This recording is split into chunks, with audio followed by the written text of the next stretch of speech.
What's up, everybody? Adam Larson, aka the Jazz Ginger, coming back at you this week with some more content.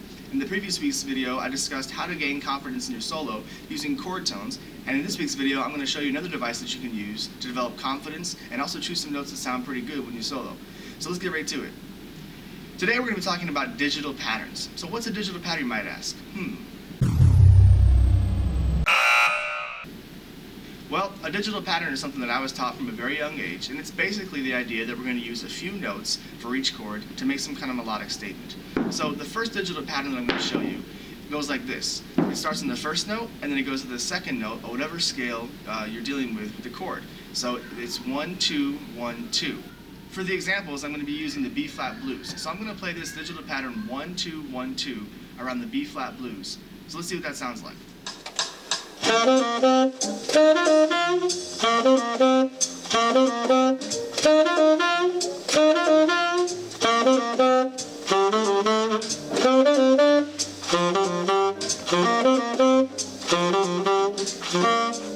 Alright, so that was the digital pattern 1, 2, 1, 2, and again, that's taking the first and the second notes of each of the scales that go with the chord changes over whatever progression you might be working on.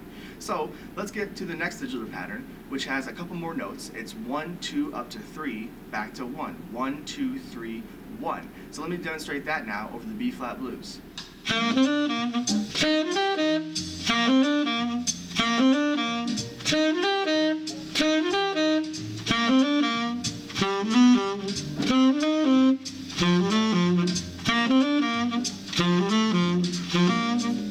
Alright, so you can hear that in that digital pattern, I'm going 1, 2, 3, then skipping a note, coming back to 1. 1, 2, 3, then back to 1.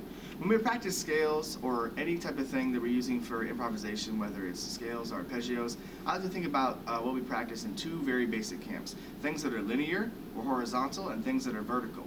So something vertical to me has to have some aspect of skipping involved. So in the second digital pattern, we kind of have a nice hybridization of both a linear idea and a little bit of a vertical idea, because we go 1, 2, 3, all horizontal or linear, then we skip a note, so that's what I'm referring to as some type of verticality.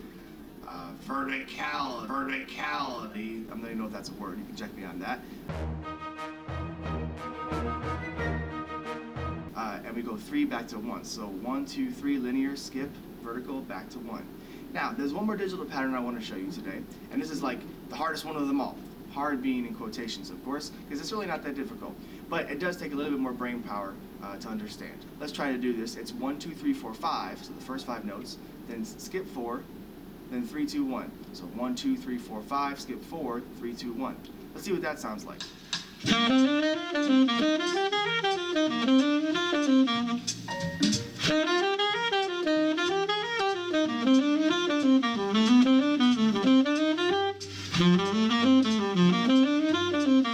Alright, so as you're following along with the musical examples you see on the screen, obviously I can't play every single example in eighth notes without breathing a couple times.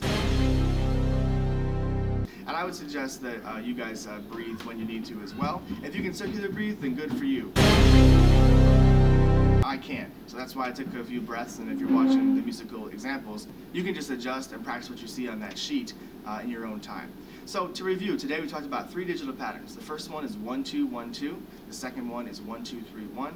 And the last one is 1, 2, 3, 4, 5, 3, 2, 1. So I just want to take a moment to tell you that anything that can go forwards can also come backwards. Right? And so I want to show you just the first 2 digital patterns now, played in retrograde, which if you haven't been in AP Music theory or your freshman year college theory class, you may forget. Retrograde is just a fancy way of saying, let's play something backwards. Alright, so let's see what 1, 2, 1, 2 sounds like backwards. That would be 2, 1, 2, 1. What do you think that sounds like?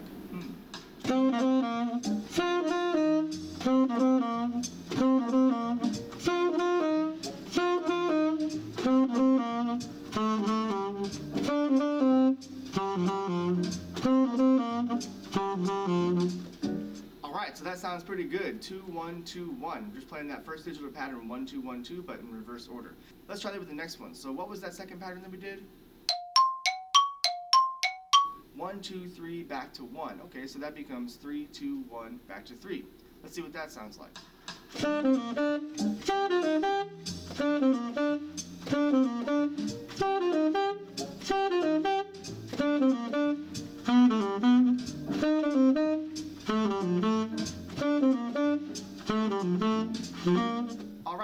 sounds pretty cool too. 3, 2, 1, back to 3. Now, to do the third digital pattern that we talked about, which is 1, 2, 3, 4, 5, 3, 2, 1, that's just too many numbers for me, and I'm not good at math. So I'm not going to try to play that one backwards. However, what I will do now is play an example of how we can combine both things from today's video as well as last week's video. So I'm going to be using chord tones in conjunction with digital patterns for a couple choruses. So let's see what that would sound like.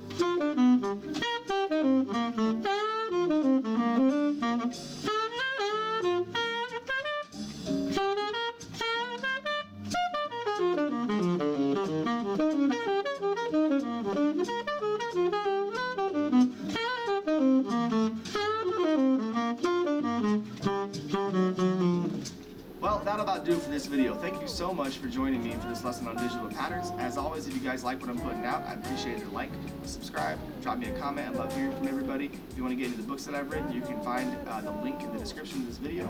And I hope you guys enjoy your practicing. I'll see you back here next week. Thanks.